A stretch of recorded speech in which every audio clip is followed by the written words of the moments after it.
En DC/John Justice con el Omnitrix/Ultimatrix y un grupo de chat. Capítulo 36. Llamado Divino 38. La mañana en la capital de la Nación del Fuego llegó con gongs ceremoniales en lugar de las suaves campanas del día anterior. Me desperté y encontré a Bárbara ya levantada, vestida con el atuendo de la Nación del Fuego que le habían proporcionado durante la noche. Túnicas de color carmesí intenso con bordes dorados que complementaban maravillosamente su cabello rojo. Alguien ha estado ocupado, observé mientras me incorporaba en la enorme cama con dosel. Bárbara se apartó de la ventana con una expresión divertida. Deberías ver lo que te dejaron, Gran Ugly. Señaló un soporte de madera ornamentado donde colgaban elaboradas túnicas de color negro y dorado, adornadas con patrones de llamas que parecían brillar a la luz de la mañana. Realmente se están apoyando en esta narrativa de la deidad, noté mientras examinaba las prendas. ¿Puedes culparlos?, respondió Bárbara, con ese tono analítico que ya conocía. Apareciste con cabello blanco y ojos rojos, te transformaste en un ser de fuego literal y, de alguna manera, potenciaste sus habilidades de control. Desde su perspectiva, ¿qué otra cosa podrías ser sino su dios? Me puse las túnicas que me proporcionaron, y me resultaron sorprendentemente cómodas a pesar de su apariencia formal. Debemos tener cuidado con este malentendido. El fervor religioso puede ser impredecible. Lo dice el hombre que es adorado como un dios del fuego, bromeó Bárbara, con los ojos bailando con picardía. Ya sabes, la mayoría de los chicos solo compran flores cuando llevan a una chica de viaje. Tú me transportas a otra dimensión y te deificas. Menudo logro. Sus bromas desenfadadas me pillaron desprevenido y me encontré riendo. Era una faceta de Bárbara que no había visto mucho desde el incidente del Joker, su ingenio y sus bromas juguetonas que me atrajeron por primera vez durante nuestra alianza estratégica en la Academia Gótica. Solo lo mejor para ti, respondí, acercándome a ella y abrazándola. ¿Cómo te sientes con todo esto? Es mucho para asimilar. La expresión de Bárbara se tornó más pensativa. ¿En serio? Es emocionante. Todo aquí es tan diferente, y a la vez extrañamente familiar. La dinámica de poder, las normas culturales, la forma en que estructuran su sociedad en torno a las habilidades de control. Es como ver libros de texto de teoría política cobrar vida en Technicolor. Se giró de nuevo hacia la ventana, contemplando la ciudad que se extendía bajo el palacio. Y la forma en que están gestionando sus territorios conquistados, a mi padre le daría un ataque de ira si supiera que estoy observando de primera mano las prácticas coloniales de un auténtico imperio. ¿Es eso algo bueno o malo?, pregunté, curioso por su perspectiva emergente. Eso es precisamente lo que vine a averiguar, respondió, con esa pasión que tanto me encantaba en su voz. En casa, tenemos definiciones muy rígidas de lo correcto y lo incorrecto, lo justo y lo injusto. La expansión de la Nación del Fuego sería condenada rotundamente en nuestro mundo. Pero aquí, es su destino manifiesto, su derecho natural como nación superior. Se volvió hacia mí, con los ojos brillantes de curiosidad intelectual. ¿Y si nuestro marco moral no es universal? ¿Y si la justicia fuera diferente según el mundo en el que te encuentres y las circunstancias que enfrentes? Eso es lo que quiero entender. Antes de que pudiera responder, un golpe en la puerta nos interrumpió. Una sirvienta entró, haciendo una reverencia tan profunda que su frente casi tocó el suelo. Divino Agni, la princesa Azula solicita tu presencia en la Cámara de Guerra. Los generales del Señor del Fuego se han reunido para recibir tu bendición ante el Consejo Militar de hoy. Intercambié miradas con Bárbara. Todo iba más rápido de lo previsto. De invitada de honor a participante divina en la planificación militar en menos de un día. Asistiremos en breve, respondí, adoptando el tono formal y ligeramente resonante que había usado con los ministros. La sirvienta salió de la habitación, todavía haciendo una reverencia, y cerró la puerta detrás de ella. Bueno, dijo Bárbara, levantando una ceja, eso se intensificó rápidamente. De observadora a asesor militar en un día. Es una oportunidad, señalé. Veremos de primera mano cómo la Nación del Fuego planifica sus conquistas y administra sus territorios. Bárbara sintió, aunque su expresión se había vuelto más seria. Recuerda que estamos aquí para observar, no para cambiar su mundo. Tu guía divina podría tener consecuencias reales para quienes viven aquí. Su preocupación era válida. La autoridad religiosa que había adquirido accidentalmente conllevaba una gran responsabilidad. Cualquier consejo que yo brindara podría afectar las decisiones militares, alterando potencialmente el curso de la historia de este mundo. Tendré cuidado, le aseguré. Lo suficientemente vago como para mantener la tapadera, pero no lo suficientemente específico como para alterar significativamente sus planes. Nos abrimos paso a través de los pasillos del palacio, ahora llenos de sirvientes y guardias arrodillados cada vez que pasábamos. La atmósfera había cambiado radicalmente respecto del día anterior. Lo que había sido una deferencia respetuosa ahora era una adoración absoluta. La cámara de guerra resultó ser una gran sala circular dominada por una enorme mesa donde estaba tallado en piedra un mapa detallado del mundo, con piezas móviles que representaban unidades militares. A su alrededor había una docena de hombres mayores con uniformes militares ornamentados y con el pecho cargado de medallas e insignias de rango. Azula esperaba a la cabecera de la mesa, vestida con atuendo militar formal en lugar de su habitual atuendo práctico. Al entrar, todos los generales se arrodillaron de inmediato. El divino Agni nos honra con su presencia, anunció Azula, su voz transmitía la mezcla perfecta de reverencia y autoridad. Aunque permaneció de pie, me hizo una profunda reverencia. Y su consejero elegido también nos honra. Me movía a la posición claramente designada para mí, una plataforma ligeramente elevada a la cabecera de la mesa, con la posición de Azula justo debajo, a la derecha. Bárbara fue guiada a un asiento a mi izquierda. Levántense, les dije a los generales arrodillados, con tono mesurado y autoritario. He venido a observar, no a interrumpir su consejo. Los generales se levantaron, pero se mantuvieron respetuosos. Sus miradas rara vez se cruzaron con las mías.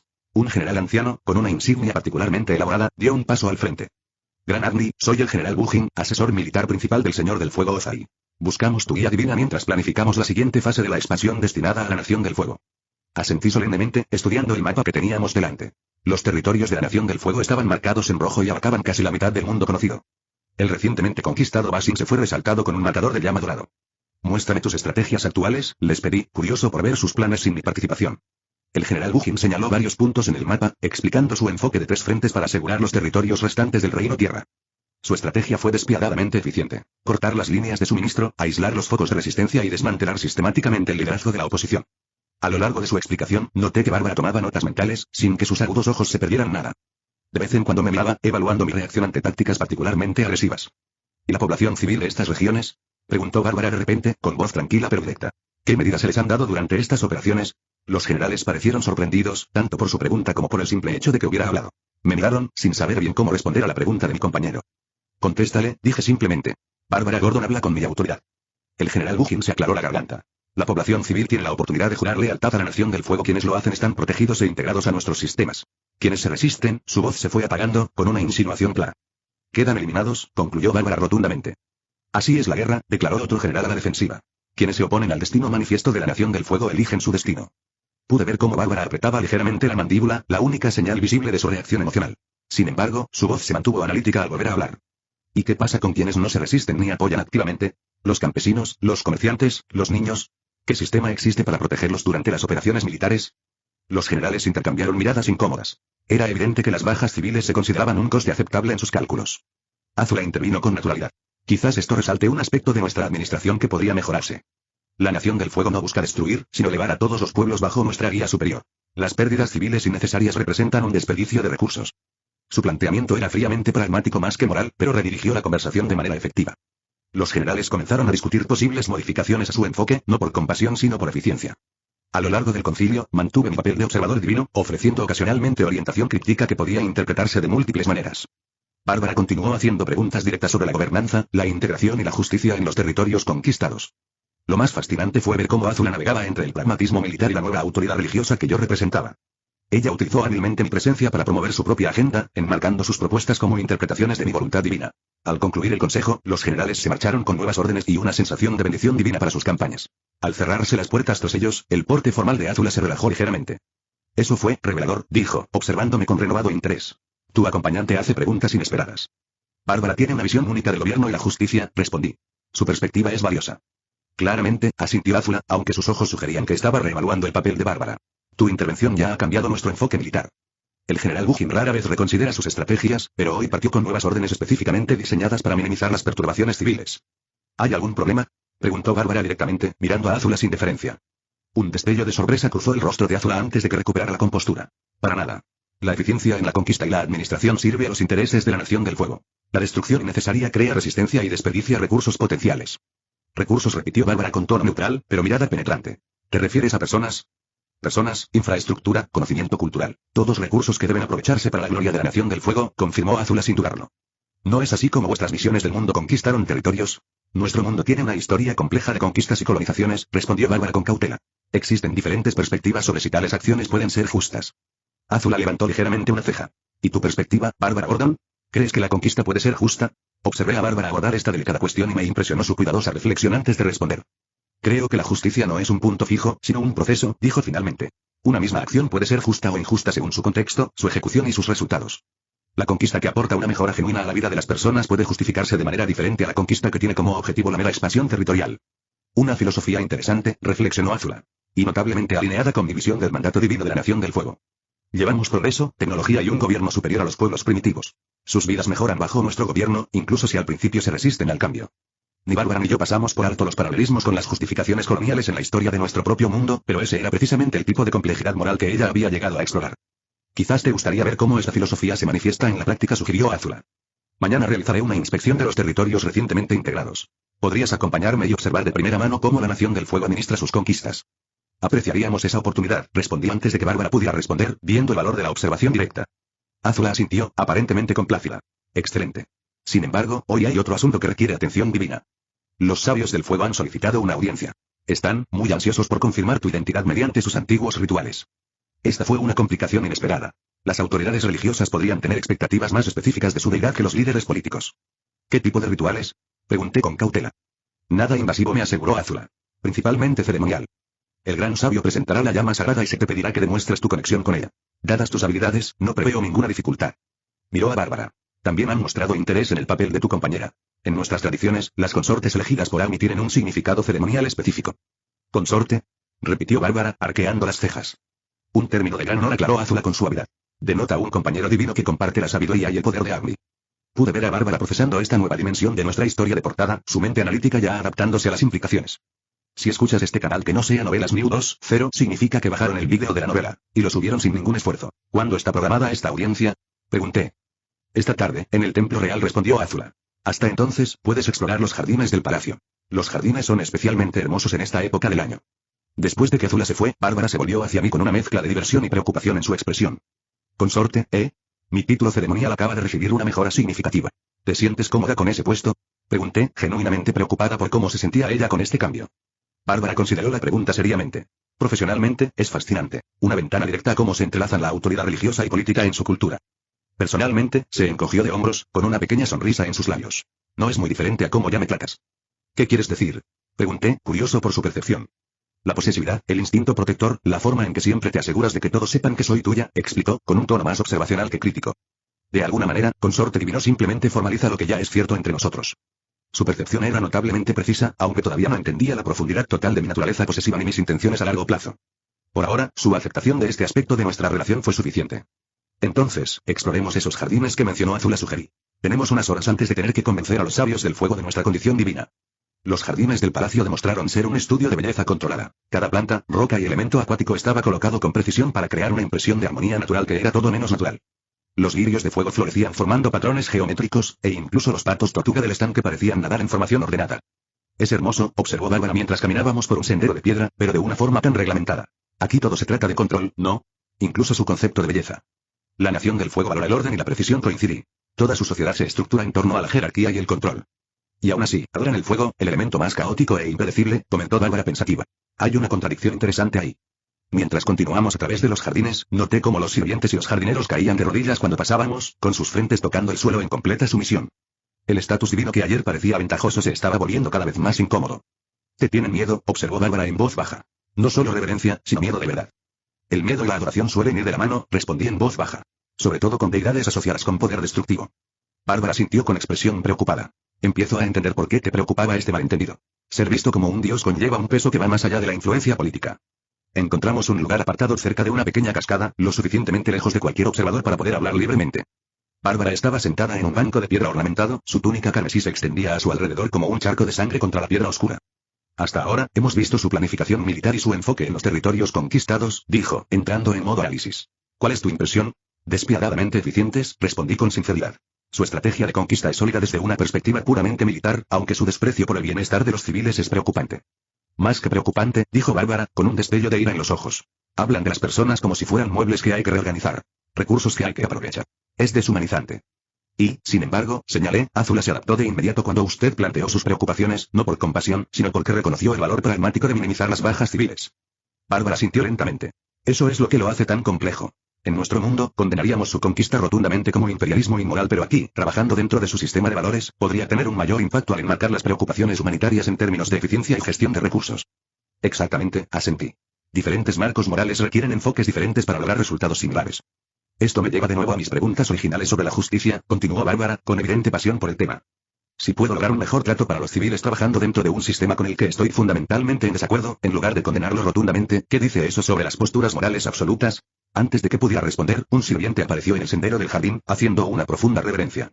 Divino Agni, los sabios del fuego esperan tu presencia en el templo real. Nuestra discusión filosófica tendría que esperar. Era hora de convencer a las autoridades religiosas de mi naturaleza divina, una tarea que se me hacía cada vez más problemática cuanto más la pensaba. El templo real era una enorme estructura de piedra roja y oro, con imponentes torres en forma de llama que se elevaban hacia el cielo. En el interior, el aire estaba cargado de incienso y ardían enormes fogatas a lo largo del pasillo central que conducía a un altar elevado. Nos esperaban 5 hombres mayores con elaboradas túnicas carmesí y altos tocados, con rostros solemnes bajo largas barbas blancas. Detrás de ellos se encontraba una estatua dorada de Agni, representada como una figura real envuelta en llamas, con rasgos que tenían un inquietante parecido a mi yo humano. Han estado muy ocupados, susurró Bárbara, al ver la estatua. Eso no se hizo de la noche a la mañana. Ella tenía razón. La estatua era claramente antigua, lo que significaba que mi parecido casual con su deidad era más que meramente superficial. Había algo más profundo en juego aquí, quizás relacionado con cómo el sistema había seleccionado este mundo avatar en particular para que yo me conectara. Divino Agni, entonó el sabio central, y su voz resonó por todo el templo. Nosotros, sus humildes servidores, le damos la bienvenida a su sagrada morada. Hemos esperado tu manifestación durante 1000 años, como se predijo en los antiguos pergaminos. Los 5 sabios se postraron, tocando el suelo de piedra con la frente. Al levantarse, la figura central, presumiblemente el gran sabio, se acercó con un cuenco dorado que contenía una pequeña llama de un azul intenso. La llama eterna, que se mantiene viva desde que el primer señor del fuego recibió tu bendición, explicó. Solo quien posee una conexión divina con el fuego puede ordenarle que revele la verdad de su naturaleza. Esta era claramente la prueba que Azula había mencionado. Necesitaría usar las habilidades de fuego lento, pero de una forma que parecía más mística que tecnológica. Me acerqué a la llama, activando el Ultimatrix debajo de mi túnica, pero sin completar la transformación. En lugar de eso, canalicé la energía justa de Blast, un nuevo truco que aprendí estas últimas semanas, a través de mi forma humana para conectarme con el fuego. La llama azul respondió inmediatamente, elevándose desde el cuenco y girando alrededor de mi brazo como una serpiente viviente. Cambió de color a medida que se movía, pasando del azul al morado y al blanco, creciendo en intensidad hasta que todo el templo quedó bañado por su brillante luz. Los sabios del fuego jadearon al unísono, sus expresiones se transformaron de solemne reverencia a asombro. La profecía se ha cumplido, declaró el gran sabio con voz temblorosa. Agni camina entre nosotros en la hora del mayor triunfo de la nación del fuego. La llama regresó al cuenco, ahora ardiendo blanco en lugar de azul. Cuando se asentó, sentí una extraña resonancia, como si algo en la energía espiritual de este mundo se hubiera conectado genuinamente con el Ultimatrix. No fue solo un acto de espectacularidad, algo real había sucedido durante esa interacción. Y su divina consorte, continuó el gran sabio, volviéndose hacia Bárbara con profunda reverencia. Los pergaminos hablan del elegido de Agni, quien equilibraría su fuego divino con sabiduría y justicia. Bárbara mantuvo una compostura notable mientras los sabios también se inclinaban ante ella. Inclinó la cabeza con perfecta dignidad, como si hubiera recibido veneración religiosa toda su vida. La pareja divina debe ser honrada con los rituales sagrados, declaró otro sabio.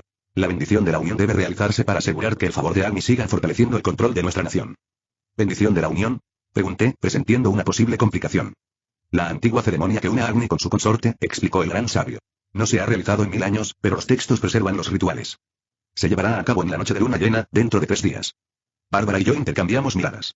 Cualquiera que fuese el significado de esta bendición de la unión, era claramente significativo en su tradición religiosa. Negarse habría socavado nuestra tapadera, pero aceptar significaba comprometernos con una ceremonia cuyos detalles no comprendíamos. Sería un honor para nosotros, dije con cuidado, aunque desearíamos comprender la naturaleza de este ritual de antemano.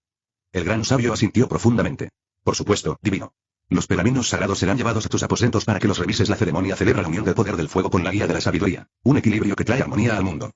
El resto de la audiencia estaba compuesta por diversas presentaciones ceremoniales, aceites sagrados, textos antiguos, vestimentas rituales, todo ello ofrecido con profunda reverencia. A lo largo de todo el proceso, mantuve el porte digno que se espera de una deidad, mientras Bárbara desempeñó su papel de consorte divina con una capacidad de adaptación impresionante. Cuando finalmente regresamos a nuestras habitaciones esa noche, exhaustos después de horas de ceremonia religiosa, Bárbara se desplomó en un banco acolchado con una inusual falta de gracia. Bueno, eso fue intenso, dijo, quitándose el elaborado tocado que los sabios del fuego habían insistido en que usara. He pasado de novia a consorte divina en menos de 48 horas. A este paso, la semana que viene estaré gobernando el universo, bromeó, usando su diversión para ocultar su contemplación. No tienes ni idea, pensé divertido, pues en cierto sentido, eso es lo que acabará siendo a mi lado.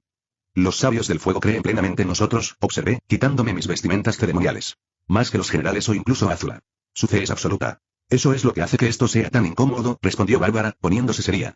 Ser asesor político es una cosa. Aceptar el culto religioso se siente mal, de alguna manera. Esta gente cree de verdad que eres su dios. Lo sé, asentí, sentándome a su lado. No esperaba este nivel de fervor religioso. El efecto potenciador en sus habilidades de control parece haberlos convencido sin lugar a dudas. Bárbara guardó silencio un momento y luego preguntó, por cierto, ¿qué fue eso? ¿Cuándo tocaste la llama en el templo? Algo real ocurrió allí, pude sentirlo. Consideré cómo explicar lo que había experimentado. El Super Omnitrix respondió a algo en la energía espiritual de este mundo, había una conexión genuina, no solo una actuación. Es como si la estructura metafísica de este mundo reconociera al Super Omnitrix de alguna manera fundamental. ¿Será por eso que tu tecnología dimensional nos trajo a este mundo en particular? Sugirió Bárbara, pasándose los dedos por el pelo como solía hacer al resolver un problema complejo. Porque existe cierta compatibilidad entre tus habilidades y su marco espiritual. Mantuve mi expresión cuidadosamente neutral, sin querer profundizar demasiado en la mecánica real de nuestro viaje. Bárbara creía que estábamos allí gracias a una adaptación de mi investigación dimensional en sí, una explicación conveniente que protegía ciertas verdades. Los patrones de resonancia son impredecibles, respondí, eligiendo mis palabras con cuidado. Pero la conexión entre las habilidades de explosión de calor y la manipulación del fuego de este mundo es notable. Va más allá de la simple compatibilidad. Los ojos de Bárbara se iluminaron con la curiosidad intelectual que siempre me había cautivado. Es como si tu transformación hubiera conectado con algo fundamental en la estructura de su mundo, como si estuvieras canalizando su versión del fuego en lugar de crear la tuya propia. Esa es una observación astuta, reconocí, genuinamente impresionado por su percepción. La interacción se siente diferente aquí. Más, conectada con el entorno. Me hace pensar en teorías. ¿Nos estamos adaptando de alguna manera a las leyes de esta realidad? ¿Se está alterando para situarnos en su marco fundamental? Cruzó la habitación para examinar las túnicas ceremoniales que nos habían dado, recorriendo con los dedos los patrones de llamas bordados en hilo dorado. Estos sabios del fuego todavía me preocupan, Samael. Los generales te ven como un poderoso aliado, Azula te ve como una herramienta para sus ambiciones, pero los sabios creen en ti completamente. Lo sé, dije en voz baja. El fervor religioso es más peligroso que el cálculo político. No se puede razonar con los creyentes como con los oportunistas. ¿Y esta ceremonia de la bendición de la unión? Bárbara se volvió hacia mí con expresión preocupada. ¿A qué nos comprometemos exactamente? Sabremos más cuando traigan los pergaminos sagrados, le aseguré. Pero sea lo que sea, lo abordaremos como observadores que participan en sus rituales culturales, nada más. Bárbara sintió, aunque su mirada permaneció pensativa. Es fascinante lo rápido que nos han integrado en su sistema de creencias. Una sola demostración, y de repente soy una consorte divina con significado ceremonial. Su marco religioso estaba preparado para esto, observé. Según Azula, hubo profecías sobre el regreso de Agni durante su periodo de expansión. Llegamos exactamente en el momento justo para que esas profecías parecieran cumplirse. «Qué momento tan oportuno», dijo Bárbara con una leve sonrisa, aunque su mirada seguía siendo penetrante. Casi demasiado oportuno.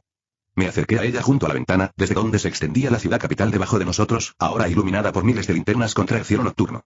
Las calles ordenadas de la Nación del Fuego formaban patrones precisos. Incluso su planificación urbana reflejaba sus valores culturales de control y jerarquía. Mañana será revelador, dije, cambiando de tema. Veremos cómo implementan sus políticas coloniales sobre el terreno. Bárbara sintió, con una expresión cada vez más seria.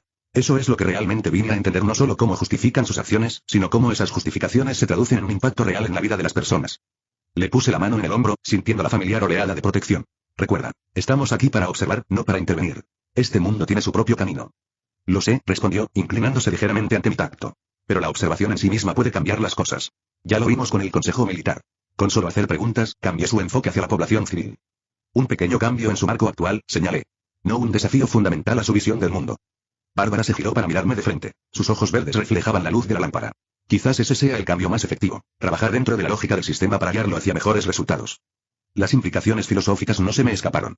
Bárbara estaba procesando sus propias acciones en el teatro Monarch a través de esta lente, preguntándose si trabajar dentro de sistemas defectuosos a veces podría lograr más beneficios que rechazarlos por completo. Ella está bien encaminada a coincidir con mis opiniones, pero necesita entender que al final, cuando la utilidad del sistema defectuoso haya superado su permanencia, es necesario eliminarlo y reemplazarlo por uno perfecto. Descansa un poco, dije en voz baja mientras ambos preparábamos la cama. Mañana será un día muy duro. Dijo asintiendo mientras nos acostábamos y ella apoyó la cara en mi pecho. Cerramos los ojos, esperando a que la oscuridad nos llevara. Nota del autor. Hola a todos. Espero que hayan disfrutado el capítulo. Cuéntame qué te pareció. Personalmente, me parece divertido. Además, cuéntame tus teorías, ¿es correcta la observación de Samael o todo esto es solo una coincidencia? Además, quería aclarar esto, Samael es un yandere. Y es lógico. Realmente uno nunca ha estado enamorado, y Bárbara es su único salvavidas que le permite no fingir por completo. Sus acciones y emociones son genuinas con ella. 2. También desde la pérdida de su familia de su mundo anterior, al que todavía tiene la intención de llevar, tiene miedo de sentir nuevamente esa pérdida y ese dolor que enterró con fría lógica. Ya que el dolor de perder toda su realidad es increíblemente inmenso, y Bárbara es actualmente la razón misma por la que le importa cualquier cosa más allá de sus ideales. Así que sí, espero verlos a todos más tarde. Adiós. Si escuchas este canal que no sea Novelas New 2.0, significa que bajaron el vídeo de la novela, y lo subieron sin ningún esfuerzo. Te invitamos a que vengas a nuestro canal y busques en nuestro contenido alguna otra novela que te hará de gracias. Capítulo 37. Realización. El punto de vista de Bárbara. Hoy el amanecer llegó con un ritmo diferente. No se oían los gongs ceremoniales del palacio, sino los sonidos distantes de un campamento militar que cobraba vida. Habíamos partido de la capital antes del amanecer, viajando en un globo de guerra adornado con la insignia de la Nación del Fuego. Ahora estábamos flotando sobre lo que una vez había sido una provincia del Reino Tierra, transformada por la ocupación de la Nación del Fuego. Desde esta altura, los cambios eran claramente visibles. Las estructuras de piedra y madera del Reino Tierra se alzaban junto a los nuevos edificios de metal y ladrillo de la Nación del Fuego. Banderas rojas colgaban de cada estructura importante y soldados con armadura de la Nación del Fuego patrullaban las calles en formaciones disciplinadas. Esta provincia cayó hace 2 años, explicó Azula mientras descendíamos hacia un puesto militar en las afueras del asentamiento. Sirve de modelo para nuestro enfoque de integración. La estudié mientras hablaba, notando la cuidadosa precisión de sus movimientos, el control absoluto de su postura. Había algo fascinante en Azula, su inteligencia calculadora, su eficiencia despiadada, su inquebrantable creencia en la supremacía de su nación. En otro contexto, podría haber admirado estas cualidades. Aquí, al presenciar su aplicación a la conquista y la subyugación, mis sentimientos fueron considerablemente más complejos. Mi mente catalogó todo lo que observé. La ubicación estratégica de las estructuras de la Nación del Fuego en intersecciones clave, con vistas a los edificios originales del Reino Tierra. La cuidadosa segregación de las poblaciones, visible incluso desde nuestra perspectiva aérea. Las torres de vigilancia, ubicadas a intervalos regulares a lo largo del perímetro del asentamiento. La arquitectura cuenta una historia, observé, incapaz de contener mi análisis. Estructuras de la Nación del Fuego en intersecciones clave, con vistas a los edificios originales del Reino Tierra. Dominio espacial como declaración política. Azula arqueó ligeramente una ceja. Sus ojos ámbar me observaron con renovado interés. Exactamente. El control de las líneas de visión es esencial para un gobierno eficaz. Nuestros edificios están posicionados para maximizar la vigilancia y demostrar superioridad tecnológica. Su respuesta confirmó mi análisis al tiempo que reveló su propia perspectiva. El control y el dominio como principios fundamentales de la gobernanza, no meros resultados incidentales. Archivé este conocimiento y así desarrollé mi comprensión de la filosofía colonial de la Nación del Fuego. El globo aterrizó en un patio donde un contingente de oficiales de la Nación del Fuego esperaban en posición de firmes. En cuanto subimos al andén, se arrodillaron al unísono, con la frente tocando el suelo. El efecto religioso de nuestra portada se había extendido claramente más allá de la capital. La noticia de tu divina presencia te ha precedido, comentó Azula con satisfacción, mirando a Samael. El gobernador colonial espera tu bendición. Samael asintió, manteniendo el porte regio que se espera de una deidad. Lo observé asumir su rol con naturalidad. Su dignidad natural y su imponente presencia hacían que su personalidad divina resultara sorprendentemente convincente. La facilidad con que se adaptaba a cada nueva situación seguía impresionándome, incluso mientras me preguntaba sobre las implicaciones éticas de aceptar la veneración religiosa, por muy estratégicamente útil que pudiera ser. Un hombre de mediana edad con elaboradas túnicas administrativas se acercó, postrándose antes de levantarse ante el gesto de Azula. Divina Agni, princesa Azula, honras nuestra humilde colonia con tu presencia. Soy el gobernador Kano, designado por el señor del fuego Ozai para supervisar la integración de esta región a la gloria de la Nación del Fuego. Levántate, gobernador, ordenó Samael, con esa voz formal y ligeramente resonante que había desarrollado para estas interacciones. Hemos venido a observar tu administración de estos territorios. Por supuesto, divino, respondió Ukano, mirando nerviosamente a Azula y a Samael. Hemos preparado un recorrido completo por nuestras iniciativas de integración. A medida que avanzábamos por el asentamiento, la dinámica colonial se hacía cada vez más evidente. Los ciudadanos de la Nación del Fuego ocupaban el distrito central y vivían en casas de nueva construcción con comodidades modernas. Los nativos del Reino Tierra fueron relegados a la periferia, sus tradicionales casas de piedra ahora eclipsadas por torres de vigilancia de metal. Mantuve una expresión cuidadosamente neutral a pesar de la evidente segregación que estábamos presenciando. Pero internamente, mi mente estaba acelerada. Analizaba patrones, hacía comparaciones con los sistemas coloniales de la historia de nuestro propio mundo y notaba similitudes y diferencias. Esto era precisamente lo que llegué a comprender, no solo teorías abstractas de justicia, sino su implementación práctica en un contexto cultural diferente. Los habitantes originales se han adaptado bien a la guía de la Nación del Fuego, explicó el gobernador Kano mientras pasábamos junto a un grupo de ciudadanos del Reino Tierra que trabajaban bajo la supervisión de los supervisores de la Nación del Fuego. A quienes demuestran lealtad se les conceden privilegios cada vez mayores. ¿Y los que no? Pregunté, con un tono de voz engañosamente informal mientras observaba atentamente su reacción. El gobernador dudó, mirando a Azula antes de responder. Quienes se resisten a la integración reciben educación adicional, hasta que comprenden los beneficios del gobierno de la Nación del Fuego. El eufemismo era evidente, pero quería ver exactamente qué implicaba esta educación. Antes de que pudiera preguntar, Samael habló. Muéstrenos esta educación, ordenó, y su tono dejaba claro que no era una petición. Ukano y Azula intercambiaron otra mirada incómoda antes de que el gobernador asintiera. Como desees, divina. Nos condujo a un gran edificio cerca del borde del asentamiento, con las ventanas enrejadas y la entrada custodiada por soldados. En el interior, filas de ciudadanos del Reino Tierra estaban sentados en entornos similares a aulas, escuchando a los instructores de la Nación del Fuego dar una conferencia sobre la grandeza y benevolencia del Señor del Fuego Ozai. Nuestro programa de reeducación cultural, explicó Ukano con orgullo. Quienes se resisten a la integración pasan tiempo aquí aprendiendo a apreciar los valores de la Nación del Fuego. Sentí que mis puños se apretaban involuntariamente mientras observaba las expresiones vacías de muchos estudiantes, el agotamiento visible en sus rostros, los signos sutiles de cohesión física visibles en sus posturas y movimientos. Esto no era educación, era adoctrinamiento a través de la intimidación, posiblemente tortura. ¿Cuánto tiempo suelen pasar en reeducación? Pregunté, esforzándome por mantener la voz firme. Hasta que demuestren una comprensión adecuada, respondió Ukano vagamente. Algunos captan las lecciones rápidamente. Otros requieren una instrucción más intensiva. Obligué a mis manos a relajarse. Mi formación jurídica y mis años como hija del comisario me ayudaron a mantener la compostura a pesar de mi creciente enojo. Esta fue una prueba de mi capacidad para trabajar dentro de un sistema que consideraba moralmente repugnante con el fin de poder influir potencialmente en él. Exactamente la cuestión filosófica con la que había estado luchando desde la muerte del Joker. ¿Y los niños? Pregunté, al notar varios rostros jóvenes entre los estudiantes adultos. La generación más joven se adapta con mayor facilidad a la cultura de la Nación del Fuego, intervino Azula con naturalidad. Representan el futuro de un mundo unificado bajo la guía de la Nación del Fuego. La implicación era clara. Empezar con los niños, separarlos de su herencia cultural y reformularlos según los valores de la Nación del Fuego. Una estrategia empleada por las potencias colonizadoras a lo largo de la historia de nuestro mundo, con devastadoras consecuencias generacionales. A medida que continuamos nuestro recorrido, el patrón se hizo evidente. La colonia funcionaba mediante un cuidadoso equilibrio entre incentivos para la cooperación y castigos para la resistencia. Los ciudadanos del Reino Tierra que demostraban lealtad recibían mejores viandas, raciones de comida y asignaciones laborales. Quienes se resistían se enfrentaban a una reeducación o algo peor.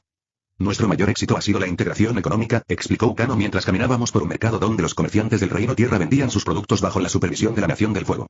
Los recursos locales ahora sirven a la economía de la Nación del Fuego, generando prosperidad para todos. ¿Todos? Pregunté, señalando a los ciudadanos del Reino Tierra, cuyas delgadas complexiones y ropas desgastadas sugerían lo contrario. Quienes contribuyen significativamente al nuevo orden prosperan en consecuencia, aclaró Ukano, con un tono que sugería que era perfectamente razonable. El esfuerzo y la lealtad son recompensados. Seguí haciendo preguntas puntuales durante todo el recorrido, usando mi experiencia en sistemas legales y gobierno para investigar el enfoque de la administración colonial. Con cada respuesta, construí una imagen más clara de cómo la Nación del Fuego justificó e implementó su proyecto colonial, las filosofías subyacentes a sus acciones, los sistemas que habían creado para mantener el control, las narrativas que usaron para racionalizar la opresión. ¿Qué recursos legales tienen los ciudadanos del Reino Tierra si se sienten maltratados por las autoridades de la Nación del Fuego? Pregunté mientras observábamos cómo los soldados de la Nación del Fuego resolvían una disputa. El gobernador pareció confundido por la pregunta. Las autoridades de la Nación del Fuego dictan justicia. ¿Por qué habría necesidad de recurrir? En caso de error o abuso de poder, insistí. Todos los sistemas requieren controles y contrapesos. Ukano miró a Azula, claramente inseguro de cómo responder a ese concepto desconocido. La expresión de Azula permaneció neutral, aunque detecté un destello de genuina consideración en sus ojos. Una perspectiva interesante, dijo finalmente. Quizás valga la pena examinarla por razones de eficiencia. La autoridad sin control puede a veces conducir a excesos y que perjudican la productividad. Su planteamiento me fascinó. Toma una preocupación moral sobre la justicia y la reformula en términos de eficiencia pragmática. No fue la compasión lo que la motivó a considerar mi punto, sino el cálculo frío sobre la gestión óptima de los recursos. Y, sin embargo, si se implementaran, tales controles y equilibrios aún mejorarían las condiciones de los ciudadanos del Reino Tierra, independientemente de la motivación detrás de ellos. Esta era exactamente la paradoja que estaba explorando. ¿Trabajar dentro de la lógica de un sistema injusto podría lograr un bien más concreto que la condena moral desde afuera? Al acercarse el mediodía, nos acompañaron a la residencia del gobernador para una comida formal. El contraste entre el lujoso entorno y las condiciones que habíamos observado en el barrio del Reino Tierra era evidente. La integración continúa avanzando antes de lo previsto, informó Ukano con orgullo mientras los sirvientes, todos nativos del Reino Tierra con la librea de la Nación del Fuego, presentaban platos elaborados. Esta provincia ahora aporta importantes recursos al esfuerzo bélico de la Nación del Fuego. ¿Y qué hay de la resistencia? Preguntó Azula, con un tono que dejaba claro que se esperaba honestidad. La expresión de Ukano se tensó ligeramente. Mínimo dentro del asentamiento. La zona rural aún alberga algunos elementos disruptivos. Leales al Reino Tierra que se niegan a aceptar la nueva realidad. Rebeldes, aclaró Azula con voz fría. Que siguen atacando nuestras líneas de suministro y hostigando a los ciudadanos leales. Sí, princesa, confirmó Ukano. Aunque nuestras fuerzas están disminuyendo constantemente. Miré a Samael desde el otro lado de la mesa, con una pregunta silenciosa en mis ojos. ¿Eran estos rebeldes simplemente ciudadanos del Reino Tierra que luchaban por su libertad, convertidos en criminales por el poder ocupante? Su sutil asentimiento confirmó mi sospecha. Me gustaría ver cómo manejas estos elementos de resistencia, afirmó Samael, mientras su personalidad divina otorgaba a la petición peso de mano. Siguió un momento de silencio incómodo. Ukano volvió a mirar a Azula, quien asintió casi imperceptiblemente. Hemos programado una acción de cumplimiento para esta tarde, dijo el gobernador con cautela. Se ha identificado un campamento rebelde en las colinas del este. Si el divino desea observar nuestros métodos, lo haremos, confirmó Samael, y sentí una punzada de aprensión. Después de comer, subimos a globos de guerra más pequeños y nos dirigimos hacia las colinas más allá del asentamiento. Me coloqué junto a Samael en la barandilla, hablando en voz tan baja que solo él podía oír. No estoy seguro de estar preparado para lo que vamos a ver, admití con voz firme a pesar de la preocupación. Esto ya no es solo académico. Esta es la realidad de la conquista, respondió con suavidad. La parte que las potencias imperialistas suelen ocultar. Si de verdad quieres comprender los diferentes enfoques de la justicia, esta es una pieza esencial. Asentí, con la mandíbula apretada y decidida. Lo sé. Por eso no te pido que me vayas. Solo, necesito estar preparada. Colocó su mano brevemente sobre la mía en la barandilla, un pequeño gesto de apoyo que no escapó a la atención de Azula desde el otro lado de la plataforma del globo. El campamento rebelde resultó ser poco más que un conjunto de refugios rudimentarios en un valle boscoso. Desde nuestro punto de observación arriba, pude ver quizás 20 personas, incluidos varios niños. Parecían ser refugiados más que luchadores de la resistencia organizada, aunque algunos llevaban las armas de los soldados del Reino Tierra. Ubicación rebelde confirmada, informó el capitán del globo. A la espera de órdenes. Azula dio un paso al frente, con una expresión fría y eficiente. Protocolo estándar. Disparo de advertencia, y luego supresión total si no se rinden.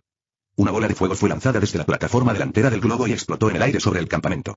La gente que estaba abajo se dispersó en pánico, algunos corrieron hacia los árboles mientras otros, particularmente aquellos con armas, tomaron posiciones defensivas. Estancando por la resistencia, observó Azula con frialdad. Procedan con la represión. El capitán asintió y levantó la mano para indicar el ataque. En ese instante, algo se cristalizó en mí. Las preguntas filosóficas abstractas con las que había estado lidiando se enfrentaron de repente a la muerte inminente de personas inocentes, incluidos niños. Espera, dije, mi voz cortando la tensión con inesperada autoridad. Esos de ahí abajo son civiles. Niños. Todas las miradas se volvieron hacia mí, luego hacia Samael, esperando ver cómo la intervención de la divina consorte sería recibida por su deidad. Contuve la respiración, consciente de que había excedido mi papel, pero incapaz de permanecer en silencio ante la matanza inminente. Si esto dañaba nuestra cobertura, que así fuera. Había límites infranqueables, ni siquiera por motivos estratégicos. Mi consorte habla con sabiduría, declaró Samael, no hay honor ni eficiencia en destruir a quienes no representan una amenaza real. Los niños, en particular, representan los futuros ciudadanos si se integran adecuadamente. El alivio me inundó, aunque mantuve la compostura exterior. Samael no solo apoyó mi intervención sino que la formuló en términos que la Nación del Fuego entendería. Eficiencia y gestión futura de los recursos en lugar de objeciones morales que descartarían. Azula entrecerró los ojos ligeramente, pero no lo contradijo directamente. ¿Qué sugieres, divina? Ofrezcan condiciones genuinas, respondió. Pasaje seguro al asentamiento, integración con dignidades básicas preservadas. Aquellos que han luchado contra la Nación del Fuego pueden enfrentar consecuencias, pero proporcionales a sus acciones, no al exterminio. Los funcionarios coloniales parecían inseguros, pues este enfoque se desviaba claramente del protocolo habitual. Pero la condición divina de Samael daba a la sugerencia una fuerza que no podían descartar fácilmente. Un enfoque interesante, dijo Azula con cautela. Quizás un caso de prueba para métodos de integración alternativos. Se volvió hacia el capitán. Envía un mensajero. Ofrece las condiciones que Agni ha sugerido. Evaluaremos la eficacia de esta estrategia. Sentí una profunda satisfacción. Acabábamos de salvar vidas, personas reales que despertarían mañana gracias a nuestra intervención. Y lo hicimos no condenando el proyecto colonial de la Nación del Fuego desde fuera, sino trabajando dentro de su lógica para lograr un resultado más humano. Lo que siguió fue una tensa negociación. Un oficial de la Nación del Fuego llegó al campamento bajo una bandera de tregua, transmitiendo la oferta. Los refugiados discutían entre ellos, visiblemente desconfiados, pero también conscientes de su precaria situación. Finalmente, la mayoría accedió a regresar al asentamiento bajo las protecciones prometidas. Unos pocos, en su mayoría antiguos soldados del Reino Tierra, se negaron y desaparecieron en el bosque. Un éxito parcial, evaluó Azula mientras observábamos cómo escoltaban a los refugiados hacia el asentamiento. Aunque quienes huyeron probablemente se unirán a otros grupos de la resistencia. Pero 17 vidas se salvaron, señalé en voz baja. Incluyendo 5 niños que ahora tienen un futuro. Azula me observó con renovado interés. ¿Consideras el éxito de forma distinta a como lo hacemos nosotros? Lo mido en vidas preservadas y potencial realizado, respondí, formulando cuidadosamente mi preocupación moral en términos que ella encontraría convincentes. Los ciudadanos muertos no aportan nada. Los vivos, incluso inicialmente reacios, pueden con el tiempo convertirse en miembros productivos de la sociedad. No es la forma en que habría articulado mi objeción moral en otro contexto, pero logró el resultado deseado. Salvar vidas hablando un lenguaje que el sistema podía entender. Esta era la esencia de lo que estaba descubriendo. La acción moral eficaz a veces requería un compromiso estratégico con los sistemas defectuosos en lugar de un rechazo basado en principios.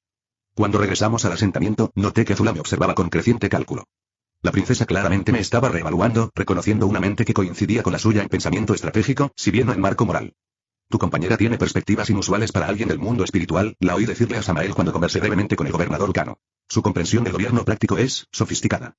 Bárbara viene de un mundo de sistemas complejos, respondió Samael con cautela. Su padre es administrador de justicia allí. Ya veo, dijo Azula, aunque su tono sugería que presentía que había algo más en la historia. Sus ideas están resultando inesperadamente valiosas. Tal vez deberíamos incluirla más directamente en las revisiones administrativas de mañana. Al anochecer, regresamos a la residencia del gobernador para una cena formal con funcionarios locales. Los acontecimientos del día habían causado un claro revuelo en la administración colonial. La noticia de la intervención divina que había salvado el campo de refugiados se había difundido, añadiendo otra capa a nuestra cada vez más compleja cobertura religiosa. El divino Agni nos muestra un nuevo camino de integración, declaró un funcionario durante un brindis. Misericordia como eficiencia, compasión como estrategia. Cuando finalmente nos retiramos a nuestros aposentos asignados en la residencia del gobernador, esperé hasta que la puerta se cerrara detrás de nosotros antes de dejar que mi cuidadosamente mantenida compostura se quebrara. Esto es peor de lo que imaginaba, dije con la voz tensa por la ira contenida mientras paseaba por la habitación. Los centros de reeducación, la segregación, la forma tan despreocupada en que iban a masacrar a esos refugiados, es el colonialismo en su máxima expresión. Sí, asintió Samael con sencillez, mirándome con esos penetrantes ojos rojos en los que siempre es tan hermoso perderse. Aunque tu intervención salvó vidas hoy. Dejé de caminar y me giré para mirarlo. Trabajando dentro de su sistema de valores. Enmarcando la decencia humana básica como eficiencia y gestión de recursos. ¿De verdad es una victoria, Samael? ¿O simplemente me estoy volviendo cómplice de su sistema al encontrar formas más aceptables de implementarlo? La pregunta no era retórica. Iba al corazón del dilema filosófico con el que había estado luchando desde la muerte de Joker. ¿Cuándo se justifica trabajar dentro de un sistema defectuoso? ¿Cuándo se convierte en un compromiso moral? Esos niños que se despertarán mañana gracias a tu intervención probablemente lo considerarán una victoria, señaló suavemente. Me hundí en un banco acolchado. El peso de los acontecimientos del día finalmente me alcanzaba. Lo sé. Y eso es lo que lo hace tan complicado. Al interactuar con su sistema, podría salvar más vidas, mejorar más condiciones, pero también estoy aceptando tácitamente el marco de conquista y ocupación. Mientras hablaba, una revelación empezó a cristalizarse. Algo que había estado pensando durante las experiencias del día pero que no había articulado completamente a ese momento. Pero hay una tercera opción, ¿no? Dije lentamente, mientras las piezas encajaban en mi mente. No se trata solo de aceptar su sistema o rechazarlo por completo. Se trata de un compromiso estratégico ahora mientras se construye algo mejor cuando surja la oportunidad. La expresión de Samael mostraba interés, aunque permaneció en silencio, permitiéndome desarrollar mi pensamiento. Trabajar dentro de un sistema no significa aceptarlo como permanente o inmutable, continué. La idea cobraba claridad a medida que hablaba. Puede ser un enfoque transicional, mejorar lo que se puede mejorar ahora y, al mismo tiempo, avanzar hacia cambios más fundamentales cuando las condiciones lo permitan. Me puse de pie de nuevo, revitalizado por esta nueva comprensión. Eso es lo que hicimos hoy. Salvamos 17 vidas trabajando dentro de su marco, eso es un bien real y concreto. Pero no significa que hayamos aceptado su proyecto colonial como justo o permanente. ¿Y si tuvieras el poder de reemplazar su sistema por completo? Preguntó Samael, con tono neutral, pero mirada atenta. La pregunta me impactó con una fuerza inesperada. ¿Y si realmente tuviera ese poder? ¿Y si pudiera reemplazar sistemas injustos con algo mejor? Lo haría, dije, sorprendido por mi propia seguridad. No solo reformarlo, sino reemplazarlo por completo con algo que realmente sirva a la justicia en lugar del poder. Un sistema que protege a los vulnerables en lugar de explotarlos. Que garantiza una igualdad genuina en lugar de un control jerárquico. Mientras las palabras salían de mi boca, me di cuenta de lo mucho que había evolucionado mi pensamiento desde la noche en el Teatro Monarch. Había pasado de cuestionarme si mi acción contra el Joker estaba justificada a considerar la transformación fundamental de los sistemas que habían hecho necesaria esa acción individual. Pero eso requería un poder e influencia enormes, añadí, pensando en voz alta. La capacidad no solo de trabajar dentro de los marcos existentes, sino de reformularlos por completo cuando resulten inadecuados. Y de repente, estaba mirando a Samael con nuevos ojos. Veía no solo la mente brillante de la que me había enamorado, sino el potencial transformador que representaba. El Super Omnitrix, capaz de controlar poderes que rivalizaban con los de Superman. La tecnología dimensional que nos trajo a este mundo. La mente estratégica que navegó sistemas complejos con tanta precisión. Tenía el potencial de cambiarlo todo. Crear algo mejor que el mosaico de instituciones comprometidas y medidas a medias que repetidamente habían fracasado en contener amenazas como el Guasón. Un sistema que no requería que los individuos hicieran elecciones imposibles entre reglas formales y justicia sustantiva. El sistema perfecto. Darme cuenta me emocionó, en parte entusiasmo, en parte inquietud. No se trataba solo de mejorar sistemas defectuosos desde dentro ni de hacer excepciones ocasionales cuando fallaban. Se trataba del objetivo final, la creación de algo mejor, algo que verdaderamente sirviera a la justicia en lugar de simplemente mantener el orden. Podrías hacerlo, dije en voz baja, con absoluta convicción. Con tu mente, tu tecnología, tu enfoque estratégico, podrías crear algo mejor que lo que tenemos. Un sistema que realmente funcione, que ofrezca justicia real y no solo la apariencia de ella. La expresión de Samael permaneció cuidadosamente neutral, pero algo brilló en sus ojos. Reconocimiento, tal vez, de que había vislumbrado algo que él aún no había revelado. ¿Y si pudiera? Preguntó con la misma suavidad. ¿Qué significaría eso para nosotros? La cuestión no era solo de capacidad, sino de asociación. De si apoyaría una transformación tan fundamental, con todas sus implicaciones y costos potenciales. Yo estaría contigo, dije sin dudar, sorprendido por mi propia certeza pero sabiendo que era la verdad absoluta. En cada paso del camino. No solo por ti, sino porque es necesario. Porque he visto lo que sucede cuando los sistemas fallan a quienes deben proteger. El rostro de Joker apareció en mi mente. Su sonrisa eterna, su crueldad casual, sus repetidos escapes de un sistema de justicia que no podía contenerlo. La elección imposible a la que me enfrenté en el Teatro Monarch porque nuestros sistemas habían fallado completamente. Nadie debería tener que tomar la decisión que yo tomé, continué, con la voz cada vez más fuerte. Ningún sistema debería fallar repetidamente en la protección de personas inocentes de quienes les harían daño. Y si crear algo mejor requiere salir de los límites convencionales, entonces eso es lo que hacemos. Me acerqué a él, sintiendo una oleada de determinación como nunca antes. Maté una vez para protegerte. Haría mucho más para ayudarte a construir algo mejor que lo que tenemos. Las palabras deberían haberme asustado. Esta voluntad de salir de los límites morales convencionales en pos de un propósito mayor. La hija del comisionado, criada bajo estrictos principios de procedimiento legal y del debido proceso, ahora contempla una transformación sistémica por cualquier medio necesario. Pero en cambio, trajo una sensación de claridad y de propósito que había faltado en mi vida cuidadosamente estructurada antes de conocer a Samael. Comenzamos trabajando dentro de los sistemas existentes, haciendo el bien que podemos, generando influencia y apoyo, dije, mientras la estrategia se iba formando con sorprendente claridad. Y cuando llegue el momento, cuando tengamos la posición y la capacidad suficientes, crearemos algo mejor. Algo justo. Algo perfecto. Samael me observó un buen rato y luego extendió la mano para abrazarme. Sigues sorprendiéndome, Bárbara Gordon, dijo en voz baja. Tu mente, tu coraje, tu claridad de propósito. Me apoyé en su abrazo, sintiendo una conexión profunda que iba más allá de nuestra atracción inicial o incluso de nuestro creciente amor. Éramos socios en algo más grande que nosotros mismos, una visión que trascendía todo lo convencional. Mañana traerá más desafíos, dijo mientras nos preparábamos para dormir. Las revisiones administrativas nos mostrarán cómo la Nación del Fuego gestiona sus colonias a nivel sistémico. Estaré listo, respondí con tranquila determinación. Y seguiré buscando maneras de mejorar las condiciones dentro de su marco, mientras aprendo cómo podría ser una alternativa verdaderamente justa. Mientras nos acomodábamos en la habitación de invitados del gobernador, mi mente continuaba comprendiendo cosas nuevas. Hoy ha sido un día transformador, no solo porque he salvado 17 vidas, sino porque he aclarado mi propia visión de la justicia y mi papel en su creación. Trabajar dentro de sistemas defectuosos para lograr un bien inmediato mientras se construía hacia una transformación fundamental cuando llegara el momento adecuado. Y estar junto a Samael cuando esa transformación se hizo posible, apoyando su visión con mi compromiso inquebrantable. Me acurruqué contra él en la oscuridad, sintiendo su brazo apretándose protectoramente a mi alrededor. Cualesquiera que sean los desafíos que traiga el mañana, cualesquiera que sean las complicaciones que surjan de nuestros roles cada vez más complejos en este mundo, una cosa es segura, los enfrentaremos juntos. Y cuando volviéramos a nuestro mundo, comenzaríamos el verdadero trabajo, la transformación gradual y estratégica de los sistemas defectuosos en algo mejor. Algo verdaderamente justo. Algo verdaderamente perfecto. Con ese pensamiento, finalmente me entregué al sueño, sueños de futuros potenciales comenzaron a florecer dentro de mi mente dormida. Futuros que merecen cualquier sacrificio, cualquier compromiso, cualquier acción necesaria para hacerlos realidad. Un futuro con él, uno en el que siempre estaremos juntos, sin traicionarnos nunca mientras creamos el mundo perfecto. Sí, el mundo perfecto. Uno en el que yo pueda ser su esposa y él mi esposo, donde podamos tener 4 hijos y nunca temer que un loco como ese payaso los amenace jamás. ¿Un paraíso perfecto? Si escuchas este canal que no sea Novelas New 2.0, significa que bajaron el vídeo de la novela, y lo subieron sin ningún esfuerzo. Te invitamos a que vengas a nuestro canal y busques en nuestro contenido alguna otra novela que te agrade. Gracias. Capítulo 38. El brillo de una luz. El punto de vista de Light Yagami. El Death Note estaba abierto ante mí, con sus reglas cuidadosamente escritas en inglés en la tapa interior. Habían pasado 5 días desde que lo recogí por primera vez en el patio de la escuela, y el ser sobrenatural que se hacía llamar Ryuk ahora flotaba cerca de mi techo, con sus rasgos grotescos retorcidos en perpetua diversión. Ya has escrito bastantes nombres, observó Ryuk, masticando una manzana con un entusiasmo inquietante. 47 criminales. No pierdes el tiempo. No levanté la vista de mi meticulosa caligrafía mientras añadía otro nombre a la creciente lista. Cada momento de inacción significa que otra persona inocente sufre en algún lugar. El mundo no puede permitirse demoras en su limpieza. El Shinigami rió entre dientes, ese sonido inquietante al que poco a poco me estaba acostumbrando. Los humanos son tan interesantes. La mayoría usaría la Death Note para beneficio personal, dinero, poder, venganza. Pero tú intentas cambiar el mundo entero. No solo cambiarlo, corregí, levantando finalmente la vista del trabajo. Perfeccionarlo. Crear un mundo donde la gente buena pueda vivir sin miedo, donde la justicia sea rápida y certera. Cerré cuidadosamente el Death Note, mi mente ya calculaba la siguiente fase de mi plan. Ryuk había confirmado que el cuaderno era real, que no estaba alucinando ni experimentando ningún tipo de crisis psicológica elaborada. El poder de matar con solo un nombre y una cara era verdaderamente mío. Un poder que podía transformar el futuro de la humanidad. Ryuk, dije tras un momento de reflexión, mencionaste que vienes del reino Shinigami. ¿Eso significa que hay otros mundos más allá del tuyo y este? La pregunta pareció sorprenderlo, y sus ojos, ya muy abiertos, se abrieron aún más. ¿Eh?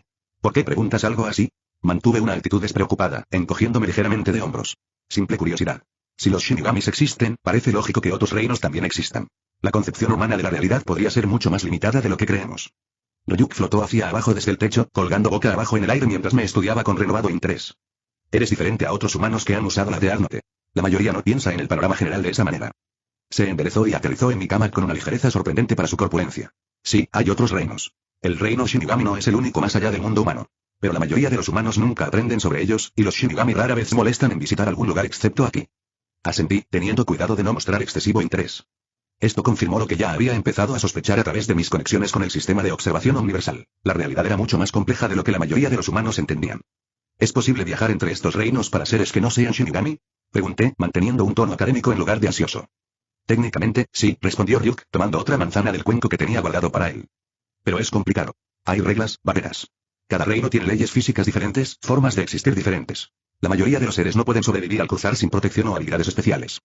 Procesé esta información en silencio, agregándola a lo que ya sabía de mis conversaciones con Samael, Azura y Aizen. El sistema había mencionado posibles viajes físicos entre nuestros mundos, pero con estrictas limitaciones y consecuencias por violaciones. Por supuesto, no le revelé nada de esto a Ryuk. El Shinigami era una incógnita, ni aliado ni enemigo, sino un impredecible que había admitido que estaba allí solo por diversión. Compartir el conocimiento del sistema o mis conexiones con los demás sería estratégicamente imprudente. Interesante, dije simplemente, volviendo a mi computadora, donde empezaban a acumularse noticias sobre muertes recientes de criminales. Solo curiosidad académica. Ryuk no parecía del todo convencido, pero no insistió. Si tú lo dices. En fin, parece que tu trabajo está llamando la atención. Hizo un gesto hacia la pantalla de mi computadora, donde los titulares gritaban sobre misteriosos ataques cardíacos que atacaban a criminales en todo el mundo. El patrón se estaba volviendo imposible de ignorar y los foros públicos ya estaban llenos de teorías sobre la intervención divina. Aún es demasiado pronto para una intervención policial significativa, comenté mientras revisaba los informes. Por ahora lo atribuirán a una coincidencia. Pero pronto se verán obligados a reconocer que está ocurriendo algo sin precedentes. ¿Y luego qué? Preguntó Ryuk, disfrutando del drama que se desarrollaba. ¿Cuándo se dan cuenta de que alguien está matando criminales deliberadamente? Entonces empieza el verdadero juego, respondí, permitiéndome una pequeña sonrisa. Las autoridades se movilizarán para detener lo que no entienden. Pero fracasarán. Y gradualmente, a medida que los índices de criminalidad caigan y la gente buena reconozca el patrón, la opinión pública cambiará. Verán que está surgiendo un nuevo orden, uno que protege a los inocentes en lugar de a los culpables. Ryuk se rió entre dientes. ¿De verdad crees que la gente aceptará tu juicio tan fácilmente? No inmediatamente, reconocí. El cambio nunca llega sin resistencia. Pero los humanos nos adaptamos rápidamente cuando se nos presentan pruebas irrefutables. Cuando vean un mundo cada vez más seguro, cuando experimenten la vida sin miedo constante, comprenderán que esta transformación es necesaria. Apagué la computadora y me puse de pie, estirándome después de horas de trabajo minucioso. Guardé la Death Note en su compartimento oculto en el cajón de mi escritorio. Una medida de seguridad simple pero efectiva hasta que pudiera desarrollar algo más sofisticado. Salgo, anuncié, cogiendo mi chaqueta. Tengo una tarea que hacer. ¿Te importa si te acompaño? Preguntó Ryuk, ya flotando hacia la puerta. Observarte es más entretenido que estar sentado en tu habitación. Asentí, aunque su presencia constante a veces me resultaba irritante. El Shinigami me siguió al salir de casa, explicándole a mi madre que necesitaba un poco de aire fresco después de estudiar. Mientras caminábamos por el barrio, seguí con mis cálculos mentales. El poder de la Death Note era extraordinario, pero requería un uso cuidadoso. Demasiadas muertes en un abrir y cerrar de ojos generarían pánico en lugar de la aceptación gradual que buscaba. Demasiadas pocas no lograrían establecer el patrón necesario para el reconocimiento público. El equilibrio era esencial. Precisión. Pensamiento estratégico. ¿Sabes?, comentó Ryuk mientras caminábamos, la mayoría de los humanos que obtienen la Death Note se vuelven un poco locos con el poder. Pero tú eres tan metódico. La eficacia requiere disciplina, respondí simplemente. La indulgencia emocional conduce a errores. Esta fue una lección que había estado contemplando profundamente desde mis conversaciones con los demás a través del sistema. El cálculo frío de Aizen, la precisión estratégica de Azula e incluso el análisis cuidadoso de los sistemas de Samael, todo ello había reforzado mi inclinación natural hacia la planificación metódica en lugar de la reacción emocional. ¿A dónde vamos?, preguntó Ryuk mientras doblábamos por una calle que conducía al distrito comercial. Para conseguir recursos adicionales, expliqué. Necesito un acceso más completo a bases de datos criminales que el que ofrecen las fuentes de noticias públicas. La tienda de electrónica estaba bastante concurrida cuando llegamos. Me dirigí a la sección de televisión, donde varias pantallas mostraban el mismo canal de noticias. Una oportunidad perfecta para seguir la actualidad mientras completo mi compra. Mientras buscaba radios portátiles que pudieran recibir frecuencias policiales, la transmisión de noticias cambió repentinamente de tono. La voz del presentador se hizo más urgente cuando anunció una transmisión mundial especial de Interpol sobre las recientes muertes. Esto debería ser interesante, comentó Ryuk, flotando a mi lado sin que lo vieran los demás clientes que se habían detenido a ver el anuncio. La pantalla cambió para mostrar a un hombre sentado en un escritorio, con un cartel que lo identificaba como Lindele Taylor, aparentemente misterioso detective conocido solo como L, ahora revelándose para abordar la situación de Kira directamente. Soy L, anunció el hombre con expresión severa. El único capaz de movilizar a la policía en todos los países del mundo. Observé con cuidadosa neutralidad cómo este supuesto L condenaba los asesinatos, llamándolos el acto de asesinato más atroz de la historia y prometía atrapar al perpetrador. Ryuk rió entre dientes a mi lado. Oh, parece que alguien te está desafiando directamente. ¿Qué vas a hacer, Light? Lo que sentí en ese momento fue una mezcla compleja de emociones. Indignación por haber sido llamado equivocado, frustración por el marco moral simplista que se aplicaba a mis acciones y una oleada de orgullo que quería demostrar mi poder derribando a este oponente inmediatamente. Pero debajo de estas reacciones inmediatas prevaleció un análisis más frío. Esto fue demasiado oportuno, demasiado oportuno. Que el misterioso L apareciera de repente en televisión mundial, mostrando su rostro mientras condenaba a Kira, sugería una trampa en lugar de una confrontación genuina. Porque ya no podía pensar solo en los límites de la humanidad. ¿Qué pasaría si quien fuera esa persona tuviera una capacidad sobrenatural que ni siquiera Ryuk conocía? Si ese fuera realmente el caso, y debo tomar siempre esta precaución para no quedar cegado, las mentes estratégicas que había observado a través del sistema nunca harían un movimiento tan obvio sin un motivo ulterior. Aizen consideraría múltiples capas de engaño. Azula jamás se expondría innecesariamente. Samael analizaría todo antes de actuar. Me está probando, murmuré, demasiado bajo para que los clientes cercanos me oyeran. Esta no es la L de verdad. ¿Quién, creyendo que existe un asesino que puede matar a alguien remotamente, lo desafiaría mostrando su identidad? Solo los tontos lo harían, y dudo que alguien con tanta influencia sea un tonto. Ryuk pareció sorprendido por mi contención. ¿No vas a matarlo? Acaba de llamarte mala persona delante de todo el mundo. Negué levemente con la cabeza. Eso sería emocionalmente satisfactorio, pero estratégicamente insensato. Es casi seguro que no se trata del verdadero L, sino de un criminal condenado a muerte, utilizado como cebo para determinar si Kira puede matar a distancia y solo necesita una cara. En la pantalla, Lindele Taylor continuó con su condena, prácticamente rogando que lo mataran con sus declaraciones cada vez más provocativas. La trampa era casi insultantemente obvia ahora que la consideraba racionalmente. Si lo mato, una vez que me desafíen una vez más, esta vez sin revelar nada sobre ellos mismos estaría confirmando varias de mis capacidades y limitaciones a mi adversario, le expliqué en voz baja a Ryuk. Más importante aún, mataría a alguien sin conocer su verdadera identidad ni sus crímenes. Potencialmente, usaría a un inocente como peón. Eso contradice la misma justicia que estoy estableciendo. Este último punto fue particularmente significativo para mí. En mis conversaciones con Samael, noté su énfasis en el significado y la conexión, en preservar la vida siempre que fuera posible. Si bien nuestros enfoques diferían, reconocí el valor estratégico de mantener la coherencia moral, no solo para la percepción pública sino también para posibles alianzas futuras. Si esperaba colaborar eventualmente con otros como Samael para crear un mundo mejor a lo largo de múltiples realidades, no podía permitir que emociones mezquinas me llevaran a matar peones potencialmente inocentes. En la pantalla, la provocación de Taylor alcanzó su punto máximo. Kira, tengo una idea bastante clara de cuál podría ser tu motivación y puedo adivinar lo que esperas lograr. Pero lo que estás haciendo ahora es malo. Ryuk me observaba expectante, esperando claramente una respuesta dramática. Pero yo simplemente seguí mirando radios, aparentemente indiferente a la transmisión. Tras varios minutos más de provocación sin respuesta, Taylor pareció quedarse sin material. La transmisión se cortó repentinamente a una pantalla blanca con una letra L ornamentada. Tenía que probar esto por si acaso, pero nunca pensé que Kira fuera tan tonta como para responder a una provocación tan obvia, anunció una voz sintetizada. Kira, parece que tienes más autocontrol del que esperaba. Me permití una pequeña sonrisa ante esta confesión. El verdadero L hablaba ahora, oculto tras una distorsión electrónica y un simple gráfico. Esperaba que matara a Taylor, revelando tanto mi poder como mi disposición a matar sin confirmación de mi culpabilidad. Mi moderación le había negado información crucial. Sin embargo, sigo tras tu rastro, continuó la voz sintetizada. Esta transmisión se emitió solo en la región de Kanto, Japón, como prueba. El plan es seguir transmitiendo en diferentes regiones hasta encontrarte. Una revelación interesante. La transmisión mundial había sido una mentira, lo que redujo la búsqueda a Japón. Fue un movimiento inteligente, pero que habría sido mucho más efectivo si hubiera caído en la provocación inicial. Y ahora también es una mentira, claramente. No lo divulgará a nivel mundial hasta que reaccione. Debe haber tenido sus razones para hacerlo específicamente en esta región. Él ya debe sospechar que estoy en algún lugar aquí. Esta persona es bastante inteligente. Pero dudo que pueda compararse con personajes como Aizen y Samael. Soy la justicia, declaró la voz electrónica de él. Quienes se me oponen son los malvados. La transmisión finalizó, volviendo al noticiero habitual donde inmediatamente los comentaristas comenzaron a analizar lo que acababa de ocurrir. Vaya, qué decepción, se quejó Ryuk, flotando boca abajo, aparentemente decepcionado. Pensé que matarías a ese tipo. Eso hubiera sido hacerle el juego a él, respondí, seleccionando una radio y dirigiéndome a la caja. No se trata de satisfacción emocional ni de demostrar mi poder. Se trata de crear un mundo mejor. La paciencia estratégica es esencial. Mientras caminábamos a casa, pensé en las implicaciones de este primer desafío directo. Él era claramente no solo inteligente, sino también metódico y dispuesto a sacrificar peones para lograr sus objetivos. Un adversario digno, pero que opera dentro de un marco de justicia fundamentalmente defectuoso que protegía a los sistemas en lugar de a las personas. ¿Estás sonriendo?, observó Ryuk mientras nos acercábamos a mi casa. ¿Te parece divertido todo esto? Aprecio el desafío, corregí. Un logro significativo requiere una oposición digna. Él me obligará a refinar mi enfoque, a ser más preciso y cuidadoso. Eso, en última instancia, fortalecerá el nuevo mundo. Lo que no compartí con Ryuk fue cómo mis interacciones a través del sistema de observación universal me habían preparado para este momento.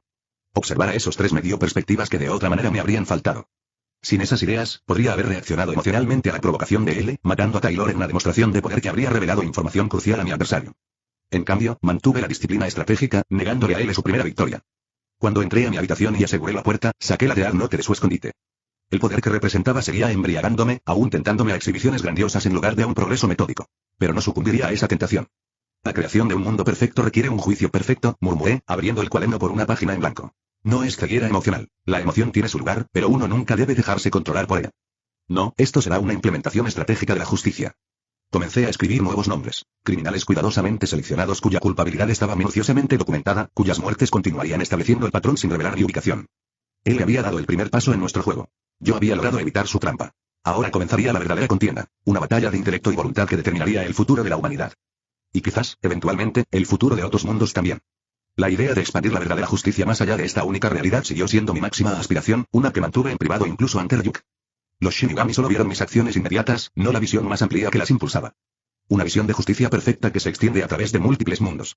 Una visión que algún día podría compartir con quienes conocí a través del sistema, en particular con Samael, cuya mente analítica y capacidad transformadora sugerían un aliado potencial en este propósito mayor. Porque el sistema parece permitir el acceso solo a los mundos de quienes lo conforman, pero ¿qué pasa con los demás? Para eso necesito a Samael como un verdadero aliado, como un verdadero amigo. Por ahora, sin embargo, me centraré en transformar este mundo, en derrotar a él y establecer a Kira como el árbitro de la verdadera justicia. Pero siempre con la conciencia de las mayores posibilidades que nos aguardaban una vez completada esta fase inicial. Un ejecutor de la justicia, no como un dios, pues tal orgullo puede cegar, sino como un instrumento de la verdad. No solo una que se impone en este mundo, sino eventualmente en muchos mundos. El sistema perfecto de justicia, que se extiende a través de las realidades. Capítulo 39. Anuncio hola a todos. Solo quería decir que he decidido bajar un poco el ritmo con este fic, ya que quiero mejorar la calidad de los próximos capítulos. No os preocupéis, probablemente seguiré publicando un capítulo cada día, pero debido a esto, he comenzado un pequeño proyecto. Un fanfic que escribí en privado pero decidí compartirlo con aquellos que quieran leerlo. Básicamente se trata de una persona que transmigra como Vegito, usando a Shenron para seguir existiendo mientras Goku y Vegeta se desactivan. Contendrá muchos fragmentos de la vida real y, con suerte, también mucha comedia. Si deseas leerlo, eres mi invitado, se llama Ser Vegito después de desactivar. Lo sé, el nombre podría mejorarse un poco. También puedes hacer clic en mi nombre y verlo, hay 3 capítulos disponibles. Así que sí, espero verte allí. Nos vemos a todos luego.